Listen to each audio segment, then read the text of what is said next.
আসসালামু আলাইকুম। এটিএন বাংলার সংবাদে সবাইকে স্বাগত জানাচ্ছি। ফাতিহা শাফি। শুরুতেই বিআরবি কেবলস সংবাদ শিরোনাম। অদম্য নারী সম্মাননায় ভূষিত খালেদা জিয়া সহ ৬ নারী। সবার আগে নারীর নিরাপত্তা নিশ্চিতে তাগিদ রাষ্ট্রপতির। আন্তর্জাতিক অঙ্গনে নারীর ক্ষমতায়নে সোচ্চার নতুন সরকার। আগামী ১৪ই মার্চ মসজিদ সহ বিভিন্ন উপাসনালয়ে দায়িত্বরতদের ভাতা প্রদান উদ্বোধন করবেন প্রধানমন্ত্রী। প্রথমে ৬,৫০০ উপাসনালয় পাবে ভাতা, জানালেন জনপ্রশাসন উপদেষ্টা। গুমের মতো অপরাধ করেও অনুশোচনা নেই শেখ হাসিনার, অভিযোগ ফখরুলের। জানালেন ভুক্তভোগী পরিবার পাবে রাষ্ট্রীয় ভাতা। ৩ মামলায় সাবেক প্রধান বিচারপতি খায়রুলের জামিন। জ্বালানি সংকটে মহান স্বাধীনতা দিবসের আলোকসজ্জা হচ্ছে না, বললেন স্বরাষ্ট্রমন্ত্রী। ঈদ যাত্রা নির্বিঘ্নে ব্যবস্থা নেওয়ার আশ্বাস। মধ্যপ্রাচ্যের প্রবাসীদের নিরাপত্তা নিশ্চিতে প্রস্তুতি নিয়েছে সরকার। উত্তপ্ত হরমুজ প্রণালী অতিক্রম করে জ্বালানিবাহী জাহাজ আসছে চট্টগ্রাম বন্দরে। রাজধানীর পেট্রোল পাম্পগুলোতে যানবাহনের দীর্ঘ সারি। মালিকরা বলছেন তেলের মজুদ যথেষ্ট। এবং ইরানের স্মরণকালের ভয়াবহতম হামলা, মার্কিন ও ইসরায়েলি বাহিনীর পাল্টা আঘাত তেহরানের। টানা ৬ মাস যুদ্ধ চালানোর সমরাস্ত্র মজুদ আছে, দাবি আইআরজিসির। শুনছিলেন বিআরবি কেবল সংবাদ শিরোনামগুলো। এবারে চলে যাচ্ছি পুরো সংবাদে। নারীর অগ্রযাত্রা মানেই দেশ ও জাতির অগ্রযাত্রা বলে জানিয়েছেন রাষ্ট্রপতি মোহাম্মদ শাহাবুদ্দিন। ওসমানী মিলনায়তনে আন্তর্জাতিক নারী দিবসের অনুষ্ঠানে তিনি বলেন, নারীর উন্নয়নে যত পরিকল্পনাই নেওয়া হোক না কেন, তাদের নিরাপত্তা নিশ্চিত করা না গেলে তা কোনো কাজে আসবে না।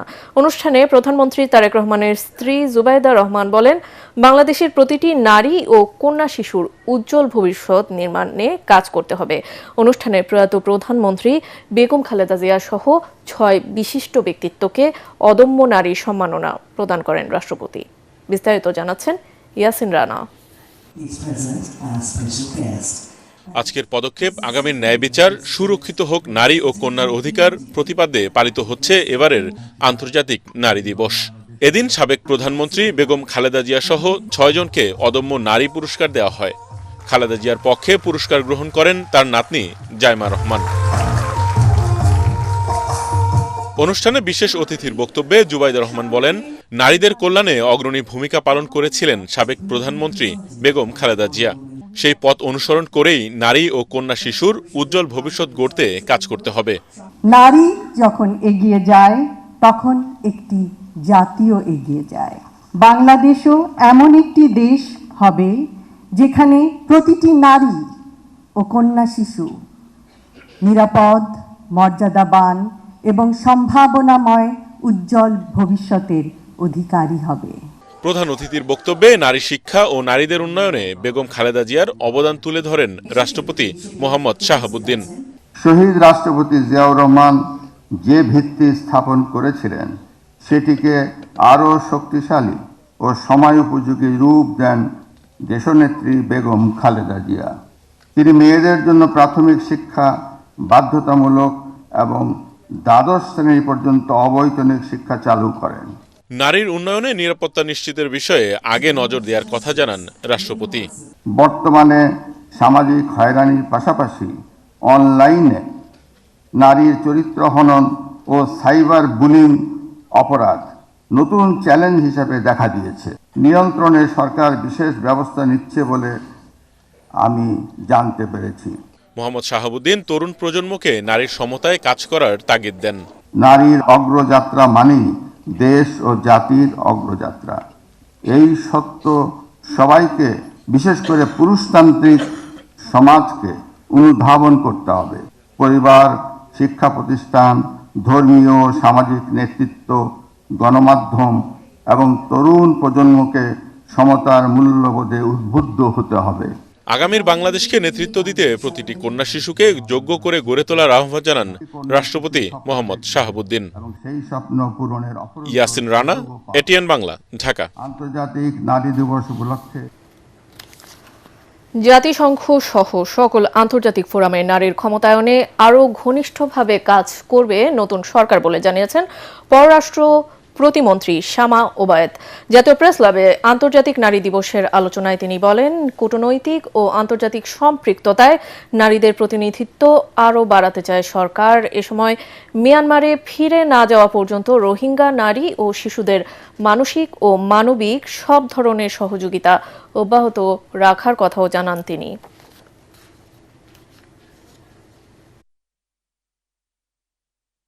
জাতিসংঘ সহ সকল বহুপাক্ষিক ফোরামে আমাদের নারীদের সমান অধিকার এবং ক্ষমতায়নের পক্ষে আরো ঘনিষ্ঠভাবে কাজ করবে এই সরকার।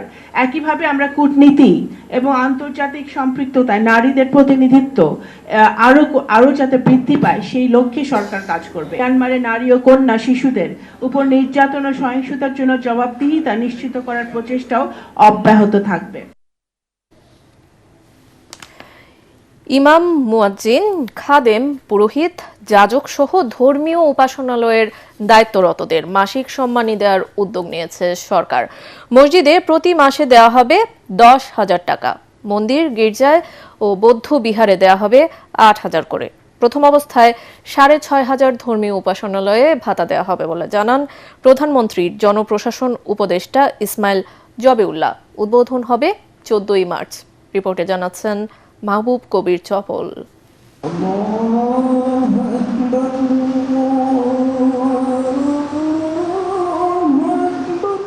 সারা দেশে প্রায় 4 লাখ মসজিদ রয়েছে, যেগুলোর ইমাম, মুয়াজ্জিন, খাদেমদের বেতন দেয়া হয় মুসল্লিদের অনুদান থেকে। এছাড়াও মন্দির রয়েছে প্রায় 44,000। গির্জা ও বৌদ্ধ বিহারও চলে ভক্তদের টাকায়। তবে সেটা যথেষ্ট নয়। নির্বাচনী প্রতিশ্রুতি অনুযায়ী এসব প্রতিষ্ঠানে ভাতা দেওয়ার সিদ্ধান্ত নিয়েছে সরকার। পাইলট প্রকল্প হিসেবে মসজিদে মাসে দেয়া হবে 10,000 টাকা। ইমাম পাবেন 5,000, মুয়াজ্জিন 3,000, খাদেম পাবেন 2,000 টাকা। মন্দিরে দেয়া হবে 8,000 টাকা, পুরোহিত পাবেন 5,000, সেবায়েত 3,000। বৌদ্ধ বিহারে দেয়া হবে মাসে 8,000 টাকা, অধ্যক্ষ পাবেন 5,000, উপাধ্যক্ষ 3,000। গির্জায় দেয়া হবে 8,000 টাকা, 5,000 টাকা পাবেন যাজক আর সহকারী যাজক পাবেন 3,000 টাকা। প্রতিটি মসজিদের ইমাম সাহেব পাবেন 5,000 টাকা করে সম্মানী, মুয়াজ্জিন সাহেব পাবেন 3,000 টাকা করে সম্মানী, খাদেম সাহেব পাবেন 2,000 টাকা করে সম্মানী। তার মানে প্রতিটি মসজিদে মাসিক 10,000 টাকা করে দেয়া হবে।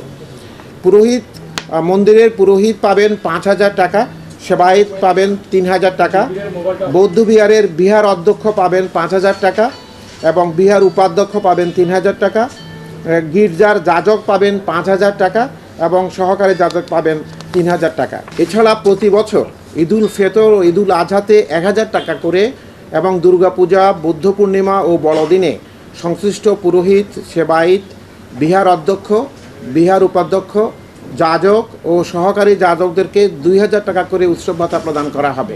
শুধু পাইলট স্কিমে আমরা প্রতি ইউনিয়নে 1টা করে মসজিদ নিয়েছি, প্রতি উপজেলায় 2টা করে মন্দির, 2টা করে গির্জা এবং 2টা করে আমরা প্যাগোডার সিদ্ধান্ত নিয়েছি। আর কি নীতিমালা এটা দেওয়া হবে সেই জন্য আমাদের একটা কমিটি করা হয়েছে, সেই কমিটি কাজ করছে। স্বচ্ছতার ব্যাপারে আমরা বদ্ধপরিকর। কোনো দুর্নীতি কোনোভাবেই আমরা সহ্য করব না। প্রথম ধাপে সরকারি কর্মকর্তারা ধর্মীয় উপাসনালয় নির্ধারণ করবেন। আগামী 4 বছরের মধ্যে সবাই পাবেন। এজন্য প্রতি বছর লাগবে 4,400 কোটি টাকা। এগুলো হচ্ছে শুধু জুমা মসজিদকে দেওয়া হবে এবং যেগুলো খুব দূরে অবস্থিত এবং আর্থিক অবস্থা খুব ভালো নয়, আমরা পাইলট স্কিমে সেগুলোকে আমরা প্রাধান্য দিয়েছি। আর বাকিগুলো তো সবগুলো মসজিদই একসময় পাবে। 14 মার্চ পাইলট প্রকল্পের উদ্বোধনের পর তালিকাভুক্ত ব্যক্তিদের অ্যাকাউন্টে সরাসরি টাকা যাবে বলে জানান ধর্মমন্ত্রী। রাজ্যের অ্যাকাউন্টে টাকাটা চলে যাবে। মাহবুব কবির চপল, ATN বাংলা, ঢাকা। আগামী 16ই মার্চ দিনাজপুর থেকে দেশব্যাপী খাল খনন কর্মসূচির উদ্বোধন করবেন প্রধানমন্ত্রী তারেক রহমান।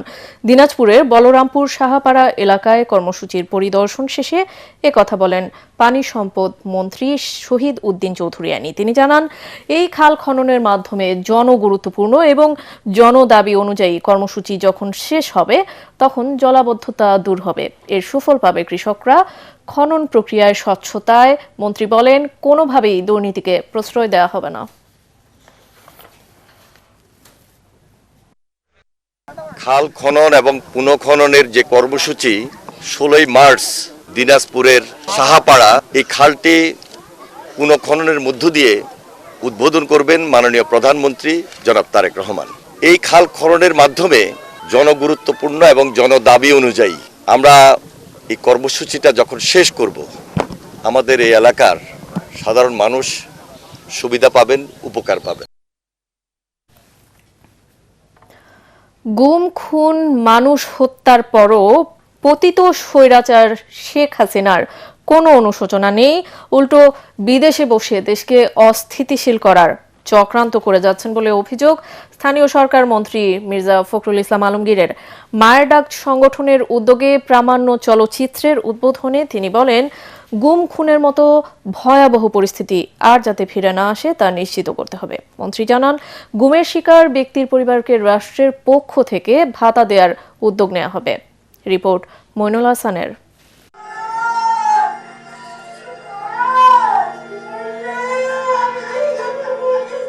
আওয়ামী লীগের ১.৫ দশকের শাসনামলে গুম, খুনের শিকার পরিবারের অবর্ণনীয় কষ্ট, ভোগান্তি আর প্রিয়জনকে ফিরে পাওয়ার অনন্ত অপেক্ষা নিয়ে তৈরি প্রামাণ্য চলচ্চিত্র মায়ের ডাকের উদ্বোধন অনুষ্ঠান। সকলের কাছে রাজধানীর আগারগাঁয়ে ফিল্ম আর্কাইভ মিলনায়তনে অনুষ্ঠানে ফ্যাসিস্ট শেখ হাসিনা আমলে গুমের শিকার ব্যক্তিদের পরিবারের সদস্যরা প্রিয়জনকে ফিরে পাওয়ার আকুতি তুলে ধরেন। সবাই সবার মতো করে ভালো আছে, শুধু আমরা ছাড়া। আমরা আমাদের মানুষদের খোঁজও পেলাম না, এর বিচারও আজ পর্যন্ত পাইনি। স্বৈরাচার মনে করেছিল তার পথের কাঁটা যারা রাজপথে যাদের দামাতে পারেনি তাদেরকে ঘুম করা হয়েছিল। গুমের শিকার বিএনপির 2 নেতা, বর্তমানে সংসদ সদস্য, তাদের ভয়াবহ অভিজ্ঞতা তুলে ধরেন।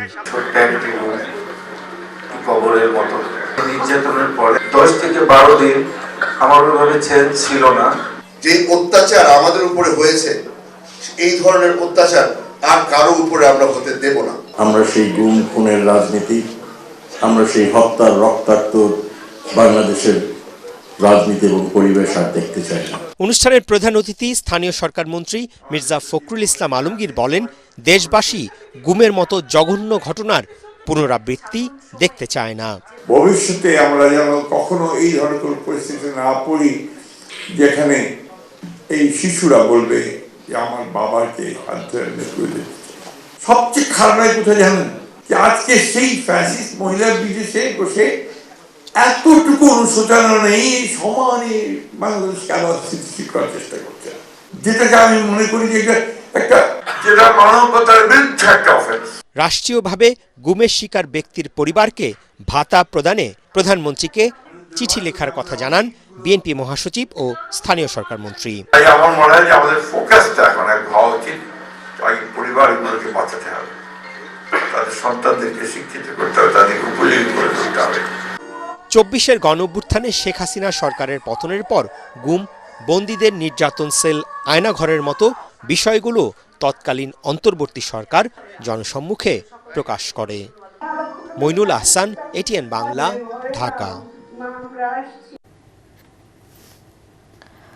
জুলাই গণ আন্দোলনে যুবদল কর্মী হত্যা মামলা এবং তত্ত্বাবধায়ক সরকার সংক্রান্ত রায় জালিয়াতির 3 মামলায় সাবেক প্রধান বিচারপতি ABM খায়রুল হককে জামিন দিয়েছে হাইকোর্ট। বিচারপতি খায়রুল আলম ও বিচারপতি সগীর হোসেনের দ্বৈত বেঞ্চ এ রায় দেন। তবে খায়রুল হকের বিরুদ্ধে দুদকের আরেকটি মামলা থাকায় তিনি এখনই মুক্তি পাচ্ছেন না।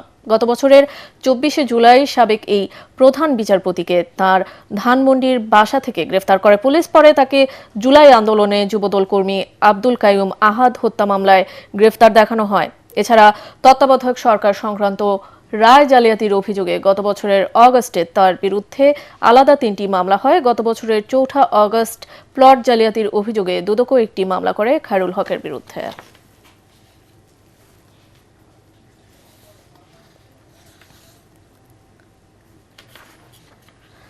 জুলাই সনদ মেনে নিতে বিএনপির প্রতি আহ্বান জানালেন বিরোধী দলীয় নেতা ও জামায়াতে ইসলামীর আমির ডাক্তার শফিকুর রহমান।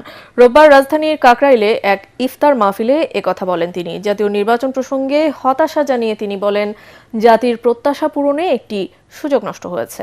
তিনি অভিযোগ করেন, সাবেক এক উপদেষ্টার কথায় প্রমাণ হয়েছে জনগণ যাদের সংসদে পাঠাতে চেয়েছিল সেটি হাইজ্যাক হয়েছে। দীর্ঘদিনের নিপীড়ন নির্যাতনের পরে জাতির প্রত্যাশা পূরণের একটা নির্বাচনের সুযোগ সামনে এসেছিল, কিন্তু এই সুযোগটাকে বিনষ্ট করে দেওয়া হয়েছে। মানুষ সাধারণ নির্বাচনে যে ভোট দিয়েছে সে ভোটের প্রতিফলন ফলাফলে আসেনি। এটা আমাদের কথা না, সবার আগে এই কথাটা বলেছে টিআইবি।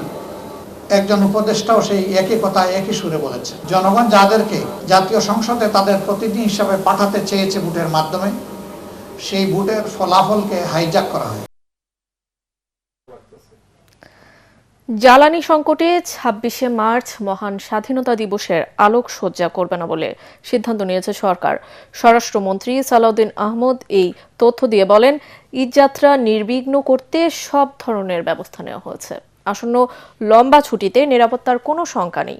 ঝিনাইদহে পেট্রোল পাম্পে পিটিয়ে হত্যার ঘটনা প্রসঙ্গে তিনি বলেন, মব আর স্পট ক্রাইম গুলিয়ে ফেললে হবে না। রিপোর্টে জানাচ্ছেন মাহবুব কবির চপল। ফিলিং স্টেশনে লম্বা লাইন জ্বালানি সংকটের অশনি সংকেত দিচ্ছে। পাম্পে তেল সরবরাহ 25% কমিয়ে দিয়েছে সরকার। ঝিনাইদহে তেল নিতে গিয়ে পিটুনির শিকার হয়ে নিহত হয়েছেন এক তরুণ।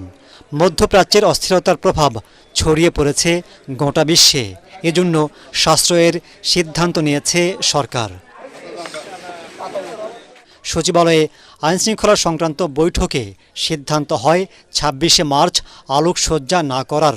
স্বরাষ্ট্রমন্ত্রী সালাউদ্দিন আহমদ কথা বলেন মব নিয়েও। স্বাধীনতা এবং জাতীয় দিবস উদযাপনের ক্ষেত্রে আমরা ঐতিহ্যগতভাবে আলোকসজ্জা করে থাকি।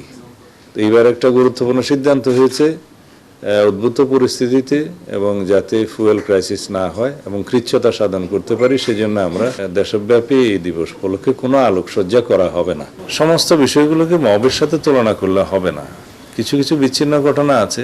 এখন আমরা অবশ্যই মবের বিষয়ে সিরিয়াস এবং মব কালচার বাংলাদেশে বিলুপ্ত হবে। ঈদ ও স্বাধীনতা দিবস কেন্দ্র করে নিরাপত্তার শঙ্কা নেই বলে জানান মন্ত্রী। বলেন, ঈদের আগে শ্রমিকদের বেতন ভাতা পরিশোধের বিষয়ে একমত হয়েছেন গার্মেন্টস মালিকরা। ঈদের আগে আমরা গার্মেন্টস অ্যাসোসিয়েশনের বিজিএমইএ নেতৃবৃন্দ এসেছিলেন, বিটিএমইএ, বিকেএমইএ, তাদের সবার সাথে কথা হয়েছে। তারাও খুব আন্তরিক, যাতে উইথ এ ফিউ এক্সেপশন সব ক্ষেত্রেই তারা আশা করছেন যে সবকিছুই তারা ঈদের আগে বেতন ভাতা বোনাস ইত্যাদি পরিশোধ করতে পারবেন। সরকারের সহযোগিতা থাকবে, ব্যাংকিং সেক্টরের সহযোগিতা থাকবে। তারপরেও যদি দুই একটা গার্মেন্টসের সেরকম সমস্যা থাকে, আমরা বলেছি আগের থেকে আপনারা সেগুলো অ্যাড্রেস করবেন। শাহবাগে বঙ্গবন্ধুর 7 মার্চের ভাষণ বাজানো প্রসঙ্গে স্বরাষ্ট্রমন্ত্রী বলেন, নিষিদ্ধ ঘোষিত সংগঠন ছাত্রলীগ কিছু কর্মকাণ্ড চালাবার চেষ্টা করছে, যা প্রতিহত করছে পুলিশ। একটা এরকম বিচ্ছিন্ন ঘটনা হলে সেটা পুলিশ অ্যাড্রেস করছে। মাহবুব কবির চপল, এটিএন বাংলা, ঢাকা। মধ্যপ্রাচ্যে থাকা প্রবাসীদের নিরাপত্তা নিশ্চিতে সব ধরনের প্রস্তুতি নিয়েছে সরকার। পরিস্থিতি খারাপ হলে দেশে ফিরিয়ে আনা হবে তাদের বলে জানিয়েছেন প্রবাসী কল্যাণ ও বৈদেশিক কর্মসংস্থান মন্ত্রী আরিফুল হক চৌধুরী।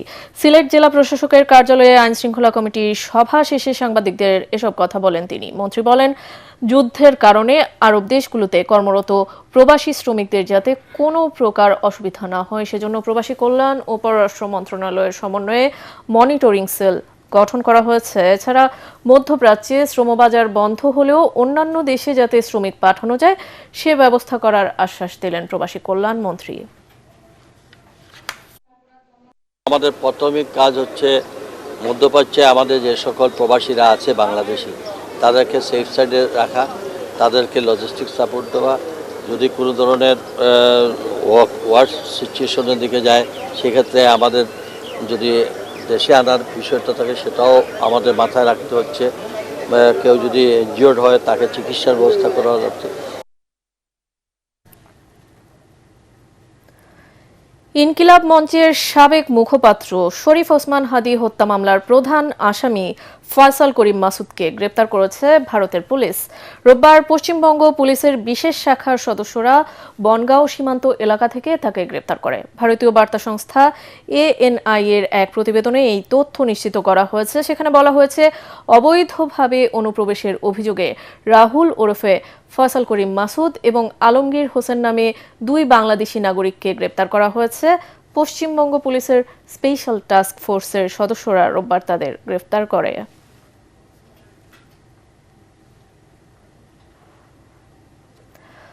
উত্তপ্ত হরমুজ প্রণালী অতিক্রম করে একের পর এক জ্বালানিবাহী জাহাজ এসে পৌঁছাচ্ছে চট্টগ্রাম বন্দরে। সরবরাহ স্বাভাবিক রাখতে ইতোমধ্যে 5টি জাহাজ বন্দরে আসার পথে রয়েছে বলে জানিয়েছে বন্দর কর্তৃপক্ষ। দুপুর 2টায় তরল পেট্রোলিয়াম গ্যাস বহনকারী LPG 7 নামের একটি জাহাজ চট্টগ্রাম বন্দরে ভিড়েছে। ওমানের সোহার বন্দর থেকে আসা জাহাজটিতে রয়েছে 22,172 মেট্রিক টন LPG। এদিকে কাতারের রাস লাফান বন্দর থেকে 62,987 মেট্রিক টন LNG নিয়ে আসা লুসাইল নামের জাহাজটি আগামীকাল চট্টগ্রাম বন্দরে ভিড়বে। এছাড়া একই বন্দর থেকে ছেড়ে আসা 57,665 মেট্রিক টন LNG বোঝাই আল গালায়েল জাহাজটি 11ই মার্চ এবং 62,000 মেট্রিক টন LNG বহনকারী লেব্রেথা জাহাজটি 14ই মার্চ চট্টগ্রাম বন্দরে পৌঁছানোর কথা রয়েছে। বন্দর কর্তৃপক্ষ জানায়, মধ্যপ্রাচ্যের উত্তেজনাপূর্ণ পরিস্থিতি সত্ত্বেও জ্বালানি সরবরাহ স্বাভাবিক রাখতে জাহাজগুলোর আগমন ও খালাস কার্যক্রম নজরদারির মধ্যে রাখা হয়েছে। 28 তারিখের পূর্বে এই জাহাজগুলো হরমুজ প্রণালী পার করেছে। তার মানে এগুলো অন দ্য ওয়ে। যে কোনো সময় 2-1টা জাহাজ আছে যেগুলো আগামী কয়েকদিনের মধ্যে আমাদের বন্দরের জলসীমায় এসে প্রবেশ করবে, আর কিছু কিছু জাহাজ ইতিমধ্যে বন্দর জলসীমায় চলে এসেছে। মধ্যপ্রাচ্যে সংঘাতের কারণে জ্বালানি তেল ফুরিয়ে যাওয়ার আশঙ্কায় রাজধানীর পেট্রোল পাম্পগুলোতে যানবাহনের দীর্ঘ সারি। রেশনিং পদ্ধতিতে তেল বিক্রির ফলে রাইড শেয়ারকারীরা পড়ছেন বেশ বিপাকে। অনেককে দেখা যায় ভোর থেকে তেল সংগ্রহে লাইনে দাঁড়িয়ে থাকতে। তবে পাম্প মালিকরা বলছেন তেলের যথেষ্ট মজুত রয়েছে। সাজ্জাদ জাহানের রিপোর্ট। ইরান যুক্তরাষ্ট্রের সংঘাতের তীব্রতার প্রভাব পড়েছে দেশের জ্বালানি তেলের বাজারে। ভোর থেকেই রাজধানীর পাম্পগুলোর সামনে মোটরসাইকেল, ব্যক্তিগত গাড়ি ও গণপরিবহনের দীর্ঘ লাইন দেখা যায়। 500 টাকা তেল দিলে একটা গাড়ি 2 দিন চলতে পারে বা 3 দিন চলতে পারে। পাম্প পালারও কষ্ট, ভোগান্তি জনগণের, সবার কষ্ট। ওই একটা গুজবের মতো চলছে আর কি। ধরেন শুনছে যে তেল নাই সংকট, সেজন্য মানুষ ধরেন 2 দিন চলবে একজনের, সে করতেছে কি একদিনে আজকে নিয়ে নিতেছে। রেশনিং পদ্ধতিতে মোটরসাইকেলে প্রতি 2 লিটার, প্রাইভেট কারে 10 লিটার করে তেল দেওয়া হচ্ছে। এতে রাইড শেয়ারিং করে সংসার চালানো মানুষগুলো পড়েছে বেশ বিপাকে। এখানে 2 লিটার দিলে তো আমার সর্বোচ্চ 70 কিলো গাড়ি চলবে, আমার তো অনেক সমস্যা হয়ে যাবে। কিছু কিছু পাম্প অলরেডি বন্ধ, এরা দিচ্ছে না তেল। এনারাও কোথাও 200 টাকা দিচ্ছে বাইকে আর 1000 দিচ্ছে প্রাইভেটে। আসলে এটা খারাপ। তবে পাম্প মালিকরা বলছেন তেলের মজুত থাকা সত্ত্বেও আতঙ্কের কারণে বেশি করে তেল নেয়ায় এই কৃত্রিম সংকট তৈরি হয়েছে। মানুষের প্যানিক দেওয়ার কিছু নাই, তারা যদি নর্মাল তেলটা নেয় তাহলে ইনশাল্লাহ ক্রাইসিস তো নাই। আমরা আজকে সবাই তেল দিচ্ছি। আমাদের কোনো তেলের সংকট নাই এবং সরবরাহের কোনো সংকট নাই, বাট পাবলিক বুঝতেছে না। ওরা বলতেছে যে তেল নাই, তাই ওরা বেশি একটু তাড়াহুড়া করতেছে। প্রয়োজনের অতিরিক্ত জ্বালানি তেল মজুত না করারও পরামর্শ দেন সংশ্লিষ্টরা। সাজ্জাদ জাহান, ATN বাংলা, ঢাকা।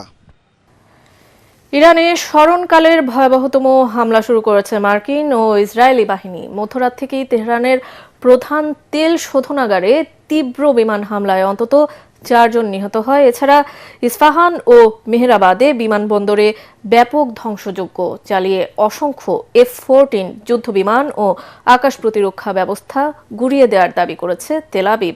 দেশটির পারমাণবিক স্থাপনা দখলে নিতে সেনা পাঠানোর পরিকল্পনাও করছে মার্কিন জোট। তবে অস্তিত্ব রক্ষার যুদ্ধে বিন্দুমাত্র ছাড় দিতে রাজি নয় ইরান। দেশটি বলছে আগামী 6 মাস টানা যুদ্ধ চালিয়ে গেলেও গোলা বারুদের অভাব পড়বে না তাদের। জাহিদুল আলমের রিপোর্টে বিস্তারিত। তেহরানের আকাশে লাল কালো আভা। এক সপ্তাহের ব্যবধানে ইরানকে কয়েক দশক পিছিয়ে দেওয়ার লক্ষ্য নিয়ে সর্বাত্মক যুদ্ধে নেমেছে ওয়াশিংটন ও তেল আবিব।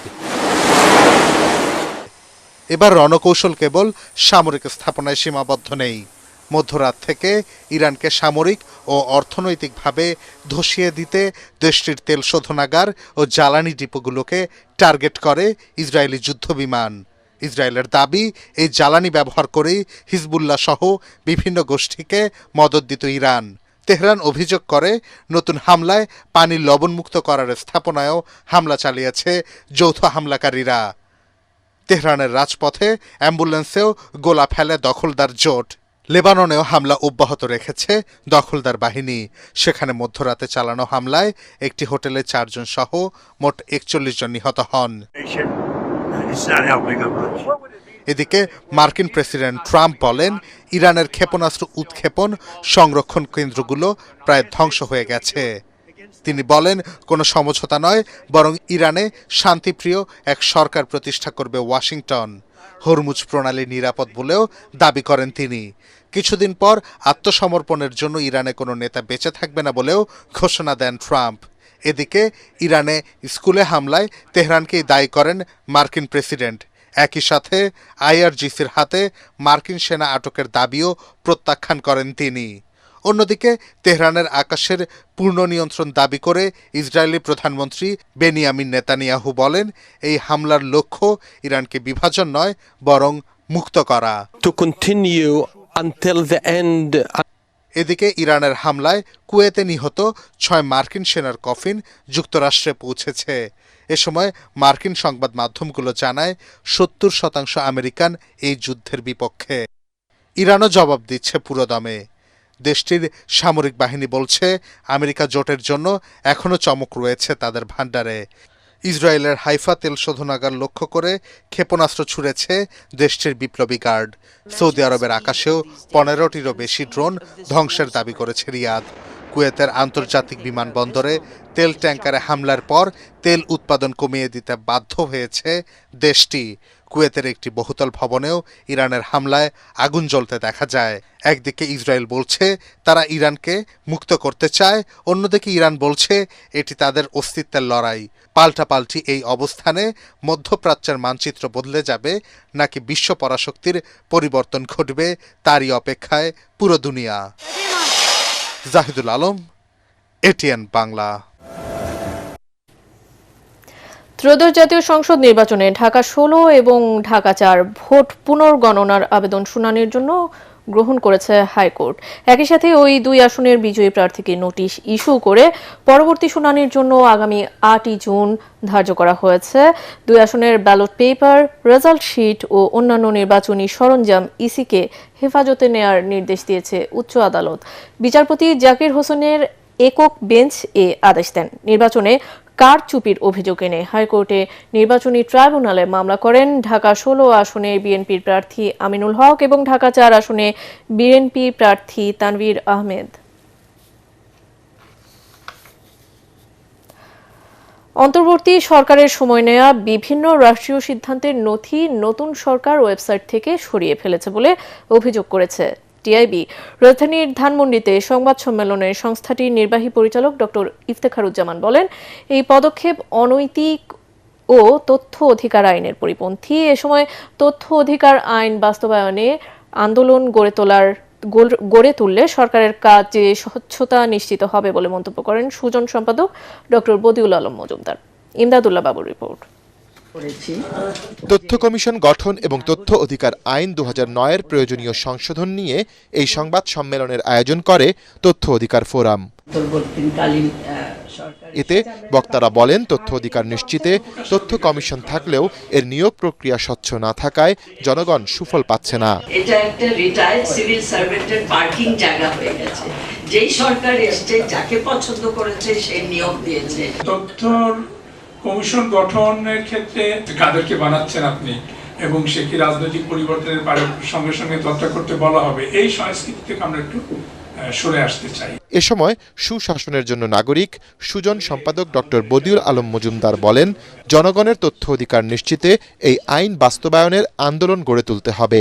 এটা যাতে একটা আন্দোলনে পরিণত হয় সেটা আমাদের নিশ্চিত করতে পারলে কিন্তু এই কর্তৃপক্ষের টনক পড়বে এবং তারা আমাদেরকে তথ্য দিতে বাধ্য থাকবে। আপনারা যদি পেশাগতভাবে আরো সফল হতে চান তো আমি তো মনে করি অত্যন্ত গুরুত্বপূর্ণ এবং আমরা সকলেই এই জন্য সোচ্চার হতে হবে, আপনাদের গণমাধ্যমকে সোচ্চার। সংবাদ সম্মেলনে বিগত সরকারের সময় 1.5 বছরে তথ্য কমিশন গঠন করতে দেয়া হয়নি বলে অভিযোগ করেন টিআইবির নির্বাহী পরিচালক ডক্টর ইফতেখারুজ্জামান। নতুন সরকার দায়িত্ব নেওয়ার পর থেকে অতীত সরকারের সময় অনেক রাষ্ট্রীয় গুরুত্বপূর্ণ সিদ্ধান্ত বা তথ্য যেগুলো ওয়েবসাইটে প্রকাশিত ছিল সেগুলো সরিয়ে ফেলা হয়েছে। এটা তারা করতে পারেন না। অনৈতিক এবং এটি তথ্য অধিকার আইন পরিপন্থী এবং রাষ্ট্রীয় স্বার্থ পরিপন্থী। বিশেষ করে প্রধান উপদেষ্টার কার্যালয়ের সংশ্লিষ্ট সিদ্ধান্তগুলো যেগুলো ছিল সেগুলো অনেক তথ্যই সরিয়ে পাওয়া যাচ্ছে না। তথ্য কমিশনকে রাজনীতিকীকরণ না করতে নতুন সরকারের প্রতি আহ্বানও জানান টিআইবির প্রধান। অন্তর্বর্তীকালীন সরকারে বা তার আগে সরকার যে সমস্ত সিদ্ধান্ত জনকল্যাণমুখী ছিল না বা জনকল্যাণ বিপরীত ছিল, স্বচ্ছতা চর্চা করা হয় না, গোপনীয়তা চর্চা করা হয়েছে। ইমদাদুল্লাহ বাবু, ATN বাংলা, ঢাকা। প্রতিবারই এখানে যে কমিশন পুঁজিবাজারে স্বচ্ছতা ও জবাবদিহিতা নিশ্চিত করতে হবে। বারবার কারসাজিতে শেয়ার বাজারে বিনিয়োগকারীদের আস্থা ফেরানো সম্ভব হয়নি বলে মনে করছেন প্রধানমন্ত্রীর অর্থ ও পরিকল্পনা উপদেষ্টা। রোববার পুঁজিবাজারের প্রত্যাশা নিয়ে আয়োজিত এক আলোচনা সভায় এসব কথা বলেন তিনি। এ সময় এনবিআর চেয়ারম্যান বলেন, পুঁজিবাজার স্থিতিশীল বজায় রাখতে বিনিয়োগের নামে জুয়া খেলার প্রবণতা ভাঙতে হবে। তরিক ইসলামের রিপোর্ট। শেয়ারবাজার সাংবাদিকদের সংগঠন CMJF আয়োজিত পুঁজিবাজারের প্রত্যাশা নিয়ে রাজধানীর অভিজাত হোটেলে আলোচনা সভা। এ সময় বক্তারা বলেন, পুঁজিবাজারের নানান অনিয়মে বিনিয়োগকারীদের হতাশা গভীর থেকে গভীরতর হয়েছে। এখানকার মানুষের চোখের পানি। অনুষ্ঠানে এনবিআর চেয়ারম্যান বলেন, পুঁজিবাজারে জুয়া খেলা বন্ধ করতে হবে। আর বিগত সময়ে কারসাজির দায়ে প্রায় 1500 কোটি টাকা জরিমানার কথা জানান BSECর চেয়ারম্যান। আমাদেরকে এনশিওর করতে হবে আমাদের যারা এখানে প্লেয়ার আছে প্রত্যেকে 100% অনেস্টলি এই কাজগুলো করবে। এখানে কোনো মিস স্টেটমেন্ট হবে না, কোনো মিস ডিক্লারেশন হবে না, কোনো হিসাব নিকাশের ভুল হবে না। এইটা যদি আমরা করতে চাই সত্যিকার অর্থে সুযোগটাকে বন্ধ করে দিতে হবে এবং সেটা করা সম্ভব যখন আমরা আমাদের টোটাল ইকোনমিটাকে ডিজিটালাইজেশনের মধ্যে নিয়ে আসবো, লিঙ্কেজের মধ্যে নিয়ে আসবো। এ সময় প্রধানমন্ত্রীর অর্থ ও পরিকল্পনা বিষয়ক উপদেষ্টা বলেন, স্বচ্ছতা ও জবাবদিহিতার অভাবে এখনো অস্থিতিশীল পুঁজিবাজার। আমাদের একটা বড় রকমের রিফর্ম করতে হবে। বাজারে যারা IPO করুন আর যাই করুন, তাদেরকে যে বিশ্বাসযোগ্য কায়দায় তাদেরকে প্রত্যয়নপত্র দিচ্ছে, এইটা আমাদের 1 নম্বর কাজ করতে হবে, যাতে করে মানুষের মধ্যে আস্থা আসে যে আমাদের এই রকম মার্কেট বেস সেলফ রেগুলেটরস আছে। দেশে আর্থিক খাতে শৃঙ্খলা ফেরানোর মাধ্যমে অর্থনীতি গতিশীল করার উপর গুরুত্ব দেন বক্তারা। তরিক ইসলাম, ATN বাংলা, ঢাকা। অযথা সমালোচনা না করে নতুন সরকারকে কাজ করার সুযোগ দেওয়ার আহ্বান জানিয়েছেন প্রধানমন্ত্রীর রাজনৈতিক উপদেষ্টা মির্জা আব্বাস। রাজধানীর IDEB মিলনায়তনে ইনস্টিটিউশন অব ডিপ্লোমা ইঞ্জিনিয়ার্স ইনস্টিটিউশনে আয়োজিত আলোচনা সভা ও ইফতার মাহফিলে তিনি বলেন, বিএনপি সরকার নির্বাচনী অঙ্গীকার বাস্তবায়নে ইতোমধ্যে কাজ শুরু করেছে। সরকারের ভালো কাজের উদ্যোগ সফল করতে সবার সহযোগিতা চান মির্জা আব্বাস। তিনি বলেন, অপপ্রচার চালিয়ে কেউ কেউ সরকারের অগ্রযাত্রাকে বাধাগ্রস্ত করার চেষ্টা করছে, তা সফল হবে না। এবার অর্থ সংবাদ।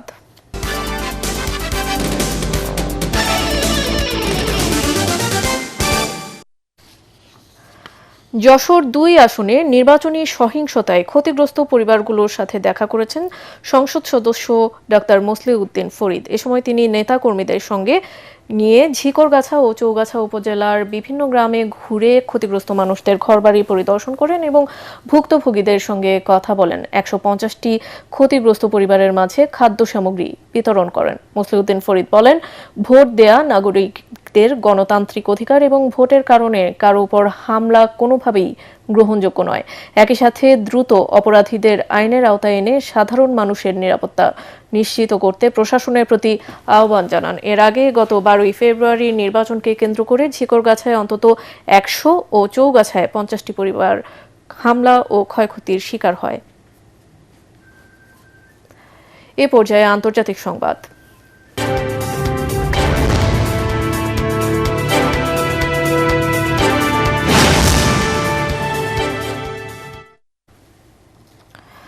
নরওয়ের রাজধানী অসলোতে মার্কিন দূতাবাসের কাছে বিস্ফোরণের ঘটনা ঘটেছে। স্থানীয় সময় শনিবার দিবাগত রাত 1টার দিকে ওই বিস্ফোরণ ঘটে বলে বিবৃতিতে জানিয়েছে অসলো পুলিশ। তবে এর পেছনের কারণ কিংবা কারা এজন্য দায়ী তা উল্লেখ করা হয়নি। বিবৃতিতে জানানো হয়, ঘটনার পর থেকেই নরওয়ে পুলিশ নিয়মিত দূতাবাসের সঙ্গে যোগাযোগ রাখছে, যেখানে বিস্ফোরণ ঘটেছে সেখানে এবং তার আশেপাশের এলাকায় পর্যাপ্ত পুলিশ সদস্য মোতায়েন করা হয়েছে। তবে দূতাবাসের কাছে বিস্ফোরণের সঙ্গে মধ্যপ্রাচ্য যুদ্ধের কোনো যোগ আছে কিনা সেই বিষয়ে মন্তব্য করতে রাজি হননি অসলো পুলিশ।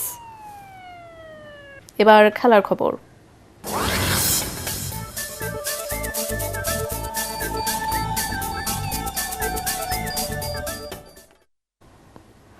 টি-20 বিশ্বকাপের ফাইনালে টস জিতে ভারতকে ব্যাটিংয়ে আমন্ত্রণ জানিয়েছে নিউজিল্যান্ড। তবে ভারতের অধিনায়ক সূর্যকুমার যাদব জানিয়েছেন, টস জিতলে তারা আগে ব্যাটিংই করতেন। দলের কোনো পরিবর্তন আনা হয়নি। এদিকে নিউজিল্যান্ড দলে একটি পরিবর্তন আনা হয়েছে। ফাইনাল জয় পেলে ভারত তৃতীয়বারের মতো টি-20 বিশ্বকাপে চ্যাম্পিয়ন হবে আর কিউইরা জিতলে প্রথমবার শিরোপা জয়ের স্বাদ পাবে।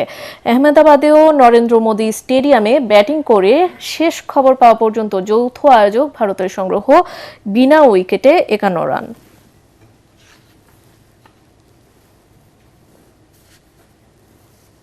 শেষ করার আগে বিআরপি কেবল সংবাদ শিরোনামগুলো আরও একবার। অদম্য নারী সম্মাননায় ভূষিত খালেদা জিয়া সহ 6 নারী। সবার আগে নারীর নিরাপত্তা নিশ্চিতে তাগিদ রাষ্ট্রপতির। আন্তর্জাতিক অঙ্গনে নারীর ক্ষমতায়নে সোচ্চার নতুন সরকার। আগামী 14 মার্চ মসজিদ সহ বিভিন্ন উপাসনালয়ে দায়িত্বরতদের ভাতা প্রদান উদ্বোধন করবেন প্রধানমন্ত্রী। প্রথমে 6,500 উপাসনালয় পাবে ভাতা, জানালেন জনপ্রশাসন উপদেষ্টা। গুমের মতো অপরাধ করেও অনুশোচনা নেই শেখ হাসিনার, অভিযোগ ফখরুলের। জানালেন ভুক্তভোগী পরিবার পাবে রাষ্ট্রীয় ভাতা। 3 মামলায় সাবেক প্রধান বিচারপতি খায়রুলের জামিন। জ্বালানি সংকটে মহান স্বাধীনতা দিবসের আলোকসজ্জা হচ্ছে না, বললেন স্বরাষ্ট্রমন্ত্রী। ঈদ যাত্রা নির্বিঘ্নে ব্যবস্থা নেওয়ার আশ্বাস। মধ্যপ্রাচ্যের প্রবাসীদের নিরাপত্তা নিশ্চিতে প্রস্তুতি নিয়েছে সরকার। উত্তপ্ত হরমুজ প্রণালী অতিক্রম করে জ্বালানিবাহী জাহাজ আসছে চট্টগ্রাম বন্দরে। রাজধানীর পেট্রোল পাম্পগুলোতে যানবাহনের দীর্ঘ সারি। মালিকরা বলছেন তেলের মজুদ যথেষ্ট। এবং ইরানের স্মরণকালের ভয়াবহতম হামলা, মার্কিন ও ইসরায়েলি বাহিনীর পাল্টা আঘাত তেহরানের। টানা 6 মাস যুদ্ধ চালানোর সমরাস্ত্র মজুদ আছে, দাবি আইআরজিসির। পরবর্তী সংবাদ দেখার আমন্ত্রণ জানিয়ে এখনকার মতো শেষ করছি। এটিএন বাংলার সংবাদ ইউটিউবে দেখতে ব্রাউজ করুন youtube/ATN বাংলা নিউজ। ধন্যবাদ।